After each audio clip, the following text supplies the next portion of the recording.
Hello everyone, কেমন আছেন সবাই? আশা করি সবাই অনেক ভালো আছেন। তো আজকে আমরা কথা বলবো নাটক ইন্ডাস্ট্রির সবচেয়ে জনপ্রিয় একজন অভিনেতা মুশফিক ফারহানের রিসেন্টলি আপলোড হওয়া নাটক নূর নিয়ে। তো আপনারা যারা মুশফিক ফারহানের নাটক দেখতে ভালোবাসেন এবং তার নাটকের অপেক্ষায় থাকেন, তারা অবশ্যই চ্যানেলটি সাবস্ক্রাইব করে পুরো ভিডিওটি সম্পূর্ণ দেখুন। তো চলুন তাহলে এবার ভিডিওটি শুরু করা যাক। নাটকটি সিএমবি ইউটিউব চ্যানেল থেকে রিলিজ করা হয়। নাটকটি 1 মাসের মধ্যে প্রায় 10 মিলিয়ন প্লাস ভিউজ পায়। নাটকটিতে মুশফিক ফারহানের বিপরীতে স্পর্শিয়াকে অভিনয় করতে দেখা যায়। নাটকটিতে তাদের অভিনয় ছিল দুর্দান্ত। তবে এই নাটকটিতে রোমান্টিক এবং অ্যাকশন সিকুয়েল গল্প দুইটা একসাথে তুলে ধরা হয়েছে। নাটকটিতে নায়ক এবং নায়িকার ফার্স্ট লুকটা ছিল দেখার মতো।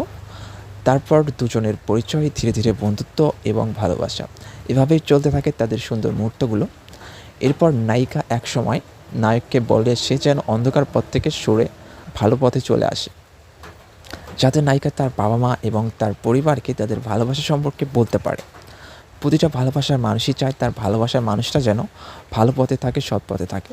ঠিক নায়িকাও সেটাই চেয়েছিল, যে তার ভালোবাসার মানুষটাকে নিয়ে সুন্দরভাবে, সৎভাবে একটা নতুন জীবন শুরু করতে। তারপর নায়ক নায়িকার কথা মতো বলে হ্যাঁ, আমি এসব পথ থেকে সরে আসব, এবং তার বাবা মার সাথে কথা বলে যে সে সব কিছু ছেড়ে দেবে। তারপরও সে নায়িকাকে ছাড়তে পারবে না।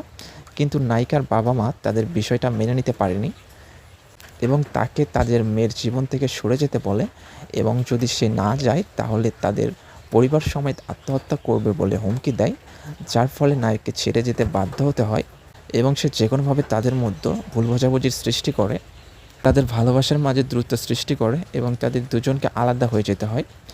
অবশেষে নায়িকা একসময় নায়ককে ছেড়ে চলে যায় এবং একটা চিঠি লিখে যায় যে সে কী কারণে তাকে ছেড়ে গেল। ঠিক এভাবেই 6 মাস কেটে যায়। তারপর একসময় নায়িকা সব কিছু জানতে পারে, কিন্তু ততক্ষণে নায়ক মারা যায়।